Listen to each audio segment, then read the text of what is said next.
of all, thank you for inviting me in your Rotary Chembur East Club. I just wanted to share the things which just here mention all the details about my career and aspects of social work in different streams. But I just wanted to tell you about the why I have been here and why I have started this Sanskar and other programs with the underprivileged children. When we work with the families who are living on street and communities.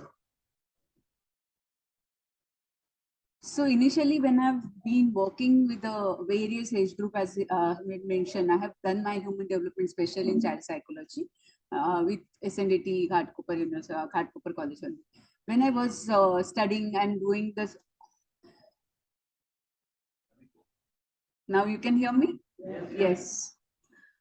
So in 1997, when I was doing my pursuing my human development specialization as a child development, I have worked with the NASIO school in Chembur only, and I have worked with the Sulpa mentally retarded children home, where I used to do counseling and helping the children for giving them a role of bringing them a different role model. But when I used to work with the children, most of the time it is like the parents have not accepted their children as they are. So if the child is special child, but the parents are not understanding the need of the child, but they are just having some worries about their own child, how they will upbring the child and difficulties. And these schools are like not for only for privileged or underprivileged, they were special children. Then I have started working with the street girl children, where in my college projects only, we used to work with the street children, girl child, where the girls and the parents are not that much motivating for the continuation of girl child education. And the girls are having so many difficulties in their own life, and they are not continuing education. And when we used to talk and bring them for the education, but they have interest ratio is very high, but the parental pressure was not supporting in that. Even I have started working in shelter. I have worked with Prerna after my in my masters, master of social work. I have worked with Prerna organization, which is in red light area, where we used to counsel the girl children, and so we used to send them out for the boarding homes, where they used to stay in a, not they cannot, the girls cannot stay there, so we used to send them on a brothel.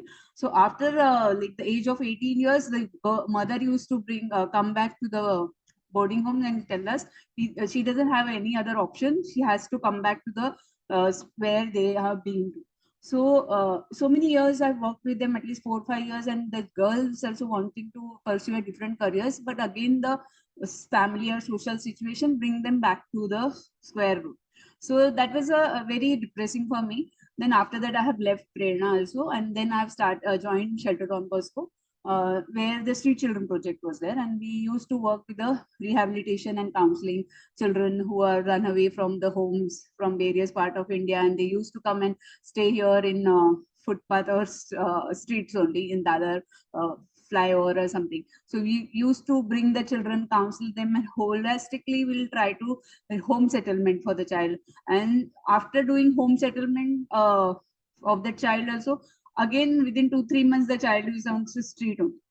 So it was like 4 or 5 years I have struggled a lot to understand the child's problem and the social problem.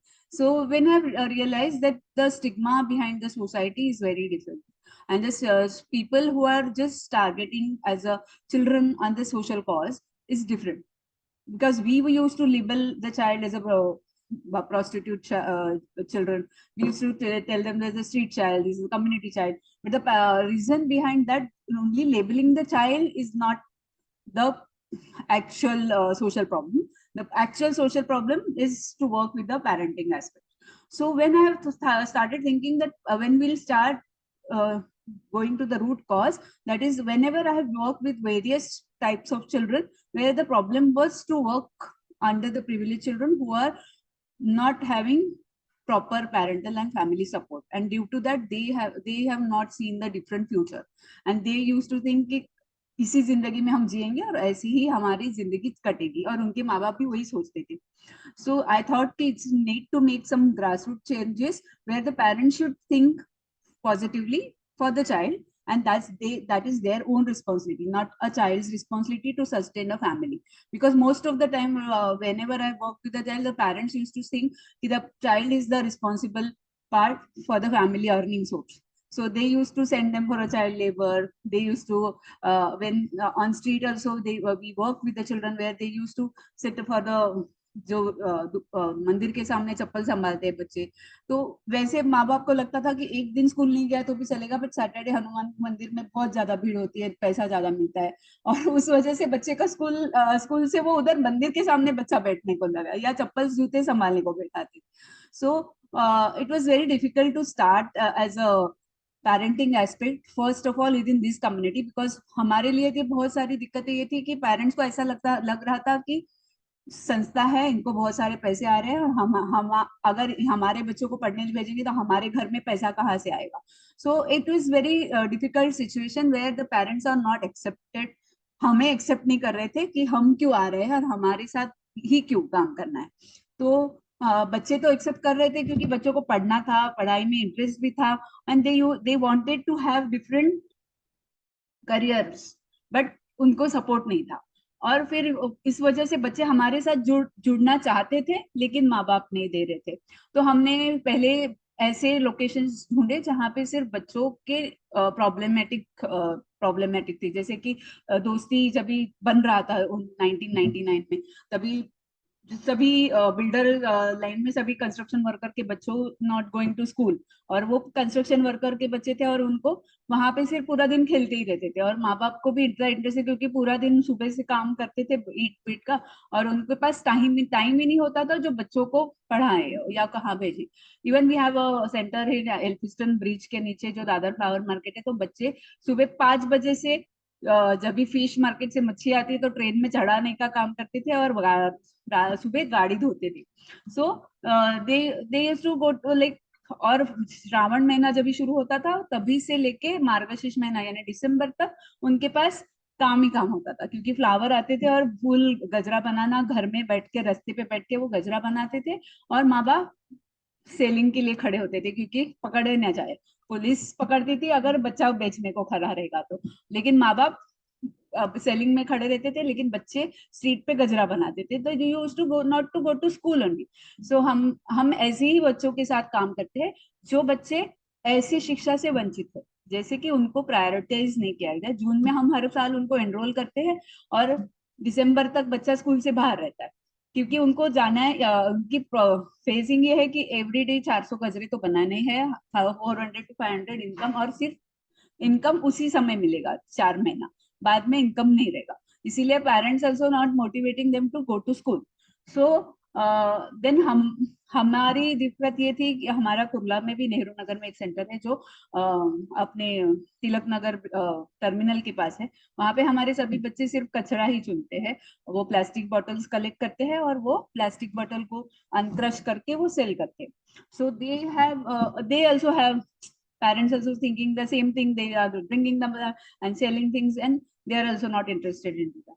So हमारा जो स्पर्श का intervention है वो ऐसे ही बच्चों के साथ है जिनको हम प्रॉपरली एजुकेशन सिस्टम में लाना चाहते हैं, तो उन्हीं एरियाज में हम काम करते हैं, और ऐसे बच्चों के साथ काम करते हैं जो लिटिल बिट एम्प्लॉयड है, चाइल्ड लेबर है, और still but they are working in a family business or something, so we cannot in a child labor law they are not into the child labor situation. So ऐसे situation में हम फंसे थे। फिर हमने 2 साल 3 साल 4 साल ऐसी कोशिशें की कि जहाँ पे हम इन बच्चों को किस प्रकार से स्कूलों में दाखिल करें, और उसमें बहुत सारी प्रॉब्लम्स थी। तभी आरटीई एक्ट नहीं था, शिक्षा का आयोग नहीं था, और फिर हमें बहुत सारा फोरम पे लेवल पे भी काम करना पड़ा कि एजुकेशन हम किस तरीके से उन बच्चों तक पहुंचा पाए। तो नाइट स्कूल ऑप्शंस थे तो भी कम थे, जहाँ पे नाइट स्कूल है ही नहीं, और अवेलेबल रिसोर्सेज 8वीं 9वीं के बाद थे नहीं, और ऐसे प्रॉब्लम्स भी हमारे बच्चों के साथ आते थे कि जो दूसरी तीसरी तक ही पढ़े हैं और आगे उनको जब भी स्कूल में दाखला देते थे तो वापस उसको पढ़ाई के अनुसार, तभी आरटी नहीं था तो उनको पहली में बिठाया जाता था। अगर वो 16 साल या 14 9वीं के एज का होगा और वो पहली के क्लास में बैठेगा, तो वो खुद ही बोलता था मुझे नहीं जाना है, बाकी सब छोटे बच्चे और मुझे नहीं पढ़ना है. So they the problem was, difficulties was there कि वो खुद नहीं जाना चाहते थे क्योंकि उनकी शिक्षा के अनुसार उनके एज के अनुसार नहीं था. तो जब 1993 में 97 का अमेंडमेंट एक्ट आया और जिसमें हमने आरटीआई के एक्ट के अंदर बाकी सभी एनजीओ का फोरम बना के हमने 97 अमेंडमेंट में चेंज लाया और आरटी 2010 से 9 चालू हुआ. और तभी से बच्चों को शिक्षा का अधिकार मिला और शिक्षा के अधिकार में भी हमारा सहयोग रहा क्योंकि हम बाकी संस्थाओं के साथ भी फोरम लेवल पे काम करते हैं और उनके साथ ये जो हमारे इश्यूज है उसको हम कैसे सॉल्व कर सकते हैं, विद द गवर्नमेंट एडवोकेसी करते हैं, उसमें हम लोगों को बताते हैं कि किस प्रकार से ये सब चेंजेस हम ला सकते हैं समाज में. तो उससे आरटी तो आ गया, लेकिन आरटी में बहुत सारे अच्छी क्वालिटीज भी थी. सर्व शिक्षा अभियान आ गया और सर्व शिक्षा अभियान के अंदर आरटी का जो ये आया कि सर्व सभी बच्चों को स्कूल मॅन्डेटरी और सक्तीचं शिक्षण मोफत शिक्षण हा कायदा आला. आणि ये कायदा आने के बाद बहुत सारे बच्चों में ड्रॉप आउट रेशो प्रिवेंट होने लगा कि उसमें अगर कोई भी बच्चा कौन सी भी उम्र में हो तो उसको उसकी कक्षा अनुसार स्कूल में डालने का अधिकार आया. तो उसके एज अनुसार, यानी अगर वो 16 साल का है तो उसको एज अनुसार बिठाना है और अगर वो एज अनुसार बैठता है तो हमें रेमेडियल एजुकेशन प्रोवाइड करना है. बिकॉज एजुकेशन एक्ट सेज कि अगर शिक्षा उनको चाहिए तो आप उनको रेमेडियल एजुकेशन प्रोवाइड. तो we have started our remedial centres where we prepare this kids for learning. पहले वो अगर वो 5वीं तक पढ़ा है और अभी उसको 8वीं में दाखला मिला है तो 5वीं से लेके 8वीं का जो रेमेडियल एजुकेशन है वो हम हमारे सेंटर्स में करवा के लेते हैं.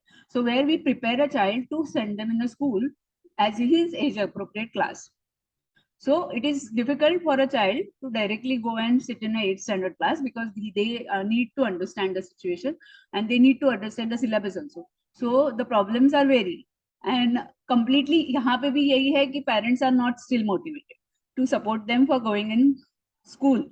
So आज शिक्षा का अधिकार आने के बाद हमने पेरेंट्स में भी बदलाव लाने की शुरुआत की कि पेरेंट्स अगर हम कंटिन्यूएशन में काम करते हैं और पेरेंट्स को रिस्पॉन्सिबल बनाते हैं as a community, see they need to have bring change in 1 hour. So we have created some of the role models where the parents itself have created the impact with the child.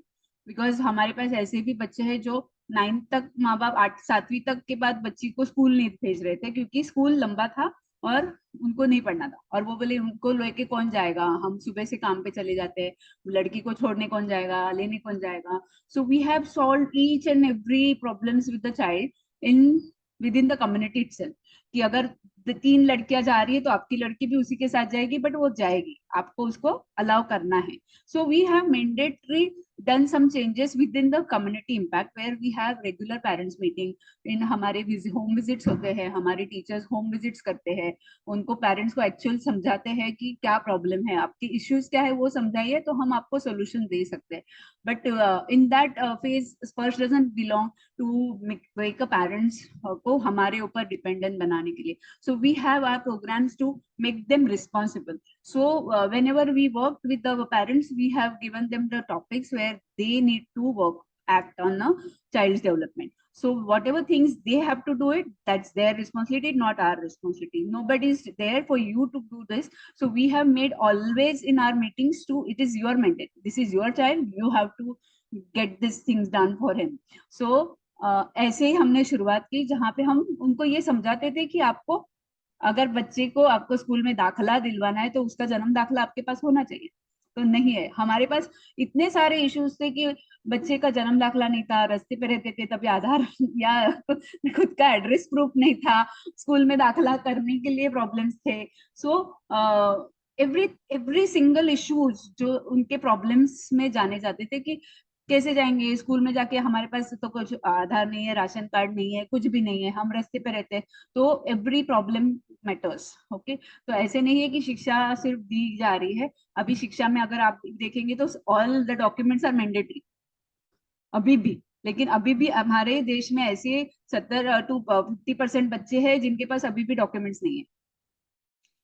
During ration distribution of COVID, government have given us some like we have raised some money and they needed all the documents first कि अगर आप दे भी रहे हो ration distribution, you need to take Aadhaar card. Okay, so ये सब चीजें है ना, बहुत समाज में अभी तक उतना चेंजेस आया नहीं है। और अभी तक हम जो सोचते हैं कि नहीं, ऑल दीज आर द, क्योंकि एक साधारण व्यक्ति को अगर एक बच्चे को वो सिचुएशन में लाके खड़ा करना है, तो उसके लिए वो सभी सुविधाएं भी हमें उनको देनी चाहिए। See, we don't have the children who are learning, they also want to pursue different dreams, but उसके लिए वो facilities available ही नहीं है. So where we have enrolled them in a BMC school, but after enrolling also, the nature of the school teachers who are enrolling, accepting the child as they are and helping them to prepare for their future is very difficult. See action system जो है वो बहुत अलग है और working system भी अलग है। तो हर एक चीज को बदलाव करने के लिए बहुत समय लगता है। आज स्पर्श 22 साल से काम कर रहा है on street children, street based community children. We have empowered around 12,000 families who have already started thinking about their own child first. Okay, so that's our major impact, where we thought earlier they used to think कि मेरा बच्चा सिर्फ कमाने का जरिया है। अभी वो नहीं बोलते, अभी हमें उसको खड़ा करना है और वो बदलाव हमने लाया है, क्योंकि वो बच्चे की सोच अलग है और माँ बाप की सोच भी अलग है। लेकिन माँ बाप अगर बच्चे को उतना सपोर्ट देते हैं तो शायद जनरेशन चेंज हो सकता है। So we have all first generation learners in our centers, where they are first time learning and their family is not, their families are illiterate, they don't know, वो अंगूठा लगाते हैं या उनका बर्थ सर्टिफिकेट कैसे बनवाना है। तो ईच एंड इंडिविजुअल की राशन कार्ड बनवाओ, कास्ट सर्टिफिकेट बनवाओ। अभी 10वीं के बच्चों को हियर इन बॉम्बे, अभी हम बहुत सारे बच्चे हमारे माइग्रेंट्स ही है। तो मुंबई में जो बच्चे आ रहे हैं वो कभी से जन्म भी उधर ही हुआ है मुंबई में, but still they don't have any proof कि डोमिसाइल अगर मांगते हैं कॉलेज में तो they don't have. So we have to help them that way also, कि you have to make it, how will do it. अगर यूपी, अभी तो इतनी सारी ये है कि यूपी गवर्नमेंट के पास से भी बहुत सारी चीजें उनको दी जा रही है, government is giving, but they don't have the identity there. And here also, in Maharashtra state also, they're not giving them domicile. Maharashtra state is also not giving them admissions. So the difficulties are very high. And अभी जो मेरे बच्चे graduate भी हुए हैं, उनको बहुत सारे यूपीएससी एमपीएससी एग्जाम्स भी दे रहे हैं। तो whenever they feel this difficulty, उनको लगता है कि हमेशा हमें inferiority ट्रीट किया जाता है। How I can change this scenario is very कि हम सब मिलके ये सोच बदलनी चाहिए कि बच्चों का ये प्रॉब्लम नहीं है, दे बच्चा is not the problem but the system is problem, and where we need to help them change the system where they can feel free to go ahead and think about their own future.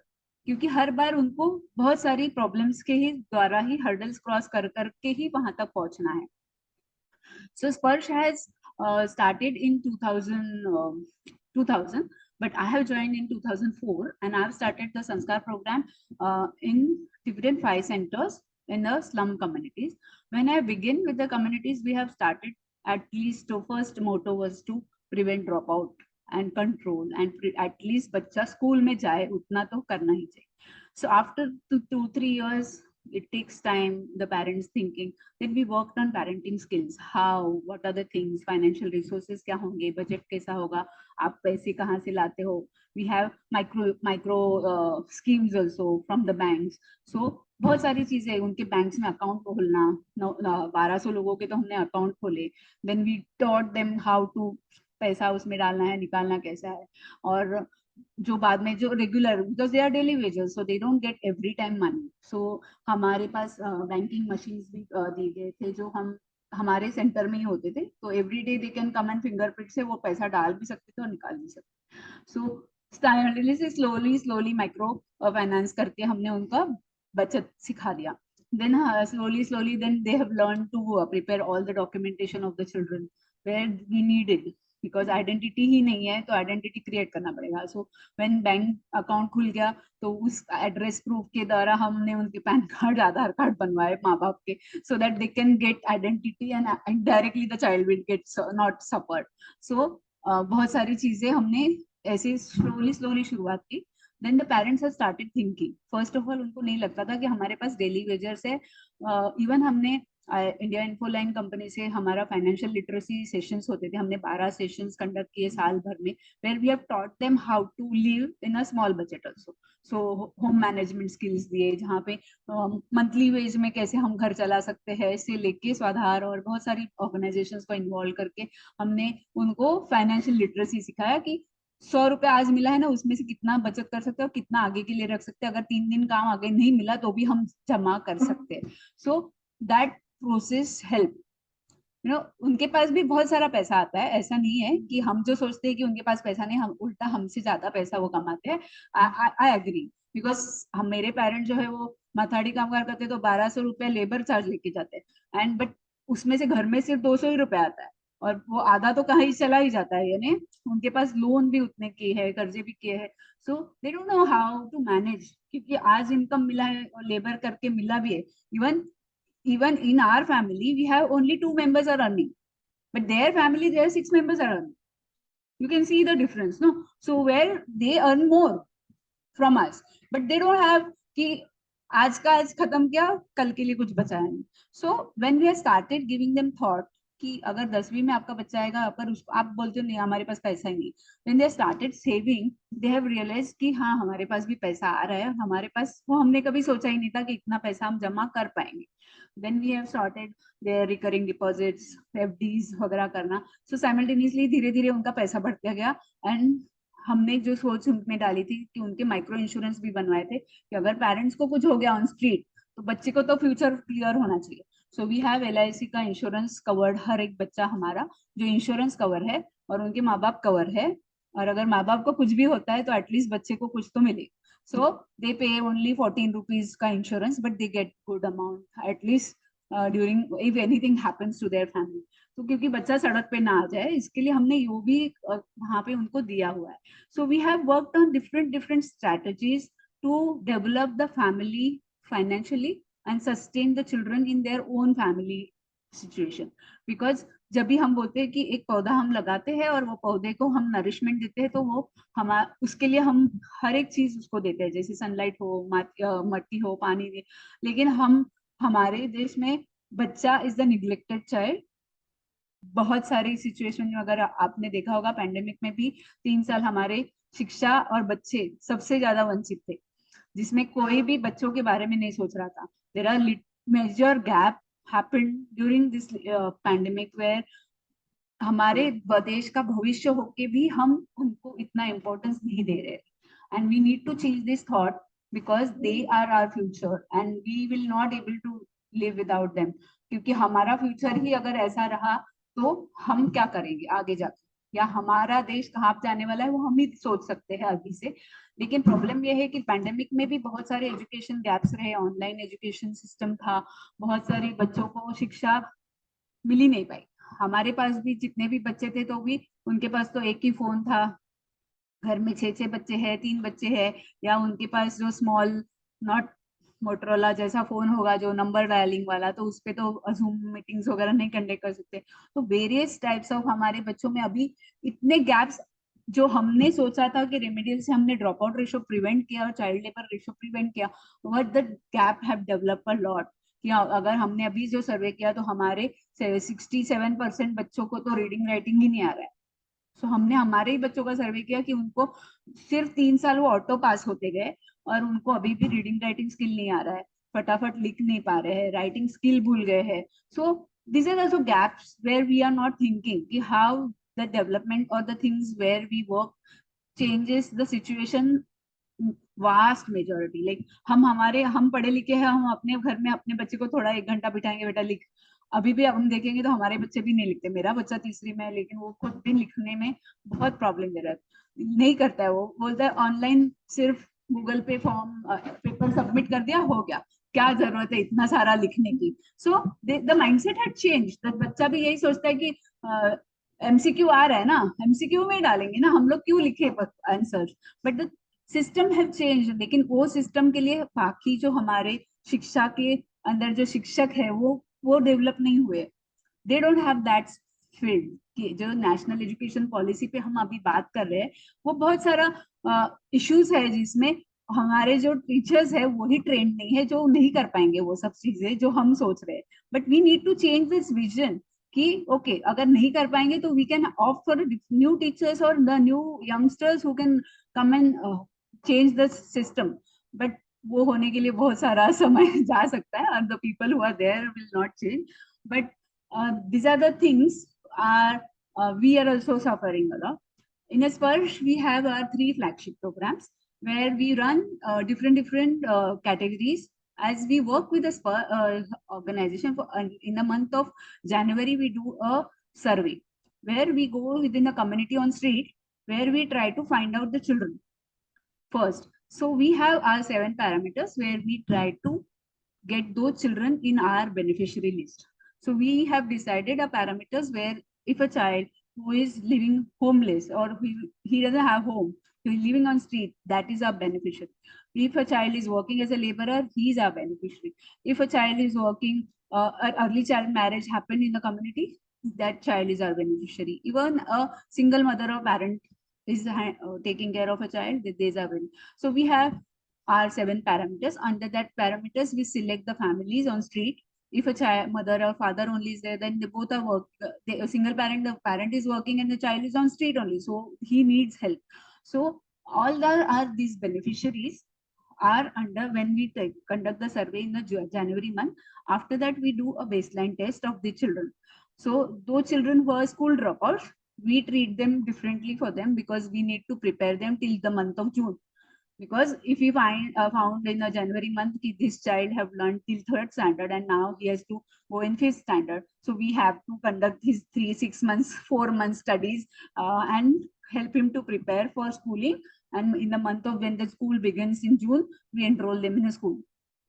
So our program helps them to prepare for a remedial. So how many children in a survey, if we found 100 children, 100 families, if we found 23 children, so that 23 का batch हम अलग बनाते. So till that January June महीने तक हम उनको तैयार करते. So it helps them to learn and slowly हमारा रेमिडियल चलता ही रहता है क्योंकि 3 महीने में हमारे पास कुछ जादू छड़ी नहीं है कि 2 दिन में हम पढ़ा सकते.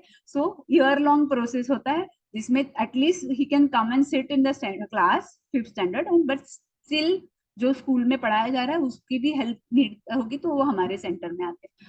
तो ऐसे हमारे पास कक्षा एज अनुसार 3 से 18 साल के बच्चों तक हम काम करते हैं. सो जैसे ही 3 से 18 साल के जो mostly the problem is the girl child who is not going to school because mother is working somewhere and the father is not there, so she is the taking care of whole household. पानी आया, कपड़े धो, तो बहुत सारा काम लड़कियां ही करती है. तो she doesn't go to school and the problem is ki she wants to go to school but the nobody is willing to help her, and even the younger siblings she needs to take care of.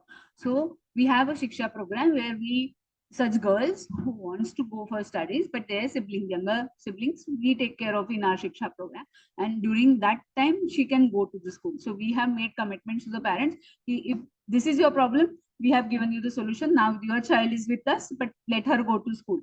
So that way we have helped the girl child also and the family also feels ki, okay, now she is learning. So both the way we have solved the problem. Under Shiksha program, we have children below 3 to 6 years, but most of the time there are 4 to 3 children at home and they don't earn much money. So their malnourishment ratio is very high. And due to that, we need to give them a nutrition because supplementary nutrition is important. But Spurs doesn't believe to give full meal or any kind of program because we don't want parents to be dependent on us. So we help them only for supplement. So we provide boiled egg, milk or something which is essential for a child's development. So we provide that in our center for these kids. Otherwise, we don't provide a full meal or something. So we give them that in our Shiksha program. Another program we have 6 to 14 age, that is as per RT, 1st to 8th standard, all children is free compulsory education. Every child should be in school and it's a free education. But we found some children who are dropout. We get them, prepare them in school, and after that in the month of June, we enroll them in school and we continue our remedial centers whole year. Then again, the third phase comes in a Swayam program where we have children above 15 to 18 age group. So 15 to 18 age group is also very crucial age because as per child labor law, if they are working any family business or it's allowed. So nobody is taking them as a education. And free and compulsory education is still 8th standard only. So 9th to 12th standard again, the parents has to pay the fees. And most of the time our children, girl child, parents are not ready, अभी उसको लिखना पढ़ना आ गया है, काफी हो गया है, उसकी शादी हो जाएगी, हमें उसको पढ़ा के क्या करना है, 11वीं 12वीं करके भी कुछ नहीं होने वाला है, हमें उसको नहीं पढ़ाना है. So the mentality has to be change. वो अभी तक हुआ नहीं है, लेकिन बच्चों को पढ़ना है तो वो हम उनको सपोर्ट करते हैं for girl child education campaign and उनको कंटिन्यू करते हैं, क्योंकि प्राइवेटली कॉलेजेस में फीस ली जाती है और वो फीस ऐसे नहीं है कि बहुत हायर लेवल पे है, लेकिन इट्स दे हैव टू पे समथिंग. सो 8वीं से लेके 9वीं से लेके 12वीं तक का जो पढ़ाई है उसमें एजुकेशन गैप है, और वहां पे पढ़ाई बच्चों को फीस की वजह से बच्चे ड्रॉप आउट होते हैं, और थोड़े बहुत बच्चे काम करना भी शुरू करते हैं बॉयज में, क्योंकि वो कोई भी डिलीवरी का काम करते हैं या बहुत सारी चीजें वो पकड़ लेते हैं, तो वो काम भी वो शुरू करते हैं, या घर में ही कुछ ठेला लगा दिया, तो ऐसे काम शुरू करते हैं. तो उनको वहां से प्रिवेंट करने के लिए हमारा स्वयं प्रोग्राम है. वहां पे हम ये सब बच्चे यूथ होने वाले हैं, तो उनके लिए हम ग्रूमिंग सेशंस रखते हैं. हमारे पहले डिजिटल क्लासरूम है, जैसे सर ने अभी हमें डिजिटल क्लास दिया है, वैसे ही हमारे पास ई लर्निंग का सेंटर है जहाँ पे बच्चे खुद कंप्यूटर सीख सके. सो ट्रेनिंग सेंटर है जहाँ पे वो खुद सीखना चाहते हैं. सो उनका इंटरेस्ट लेवल चेंज करना इज इम्पोर्टेंट, क्योंकि उनको वो लगता ही नहीं है कि मैं कचरा चुनने से अच्छा मुझे कंप्यूटर भी चलाना आएगा. तो when they come and sit in the front of computer, they when they start learning, तो उनको भी मोटिवेशन होता है कि मुझे सीखना है और मुझे करना है. So they themselves come and do the activities. So ये हमारा स्वयं प्रोग्राम है. और उसी के साथ हमारा गर्ल चाइल्ड कैंपेन भी चलता है, जिसमें हम लड़कियों को स्पेशल एजुकेशन टिल ग्रेजुएशन तक अगर सपोर्ट चाहिए तो हम फाइनेंशियल एड देते हैं उनको और हेल्प करते हैं. हमारे जो बेनिफिशियरी लिस्ट में वो बच्चा होना चाहिए. और प्लस हमारे पास अन्नपूर्णा का भी कैंपेन है, जहाँ पे हमारे बच्चों को, जहाँ एकदम ही हमारे फैमिलीज है जिसमें वो लोग एक टाइम का ही अनाज खा रहे होंगे, तो हमें पता होता है कि हाँ ये नहीं हो रहा है इनसे. So we give them some kind of supplements where they the at least cooking, जैसे ड्राई राशन होगा तो हम देते हैं, जैसे भी बॉइल चना होगा, अगर किसी को जैसे दान देते हैं हम लोग, बहुत सारे दान पुण्य करते हैं, तो उसमें लोग देते हैं कि मूंग दिया, चना दिया, चावल दान दिया. So we give them such families who actually suffered, उनके पास जॉब ही नहीं है या कुछ नहीं है, वो ऐसे फैमिलीज को हम वहां पे सपोर्ट करते हैं. और उसके बाद हमारा और एक प्रोग्राम है जिसमें राइट टू प्ले, क्योंकि हमारे बच्चे सड़क पे रहते हैं तो उनके पास खेलने के लिए कोई चीजें अवेलेबल नहीं है, जो सड़क पे चीजें है उससे ही वो खेलते हैं. So never participated in activities where the sports. And sports बच्चों में बहुत अच्छा बदलाव लाता है, टीम यूनिट सिखाता है बच्चे को. ये भी सीखने मिलता है कि हाउ डेवलपमेंट फास्ट होता है बच्चे का. तो उस वजह से हमारे बच्चे बैडमिंटन सीखते हैं, टाइकोंडो सीखते हैं, फुटबॉल का हमारा टीम है, क्रिकेट का टीम है. So they want to learn and sports में आगे लाने के लिए.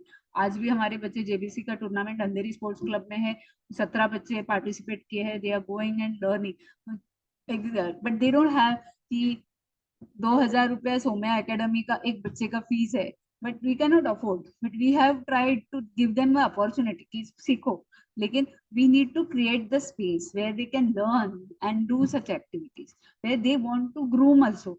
हमारे पास वो सिस्टम ही नहीं है जो हम उनको ला के दे सकते हैं.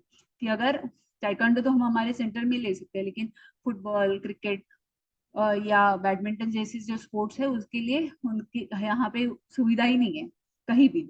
सो if you people can join us and help us to how we can create such places where children from the underprivileged background also, because privilege के लिए तो बहुत सारी सिस्टम है कि 2,000 महीना भरो एक चाइल्ड का और करो. स्विमिंग भी सीखना चाहते हैं, but they are good swimmer also, but no, how will pay their fees, who will pay their fees, they want to do it. ये बार तो जेबीसी में अभी मैराथन में भी वो रन करते हैं हमारे लिए. So they want to do it different sports also. We have to encourage them कि मोटिवेशन की जरूरत है, इनकरेजमेंट की जरूरत है. देन अगर उसको खुद को लगा ना कि मुझे ये करना है, तो वो काम वाम सब छोड़ के उसमें लग जाता है। तो हमें ही सिर्फ उसको वो ये देखना होता है कि कहाँ पे उसकी डेवलपमेंट है और वो कैसे उसको हासिल करे। So that helps us. So as it is, Sparsh के साथ मेरा जो 14 साल 18 साल का जो एक्सपीरियंस रहा, जो मेरे बच्चे अभी फर्स्ट स्टैंडर्ड से लेके अभी ग्रेजुएशन तक आए हैं, this year are 14 children graduated. We have done the just felicitation of the children who had struggled a lot. There's the first batch. Like उनके अगर आप स्टोरीज सुनेंगे तो आपको लगेगा कि इज पॉसिबल ही नहीं था, but now when they says from their like कि हमें तो 7वीं से ही ऐसा लग रहा था हम कंटिन्यू नहीं करेंगे, लेकिन हमारे कुछ बच्चे MA BEd भी किया है। मेरे एक बच्चे ने जिनको सर मिले, शी हैव रिसेंटली उनको 3 महीने पहले रायन इंटरनेशनल स्कूल में जॉब लगा है। So we want children to groom in different way, कि उनकी जो घर अगर देखेंगे तो आपको नहीं लगेगा कि she stage here, but if she is teaching in Ryan International school, her standard have changed, you know. So we, the things will change, but the people have to support them. If they see the dream, just help them to follow the dream, because it is very essential to follow and help them. So it will help everyone, from the society aspects also and from the children point of view also. So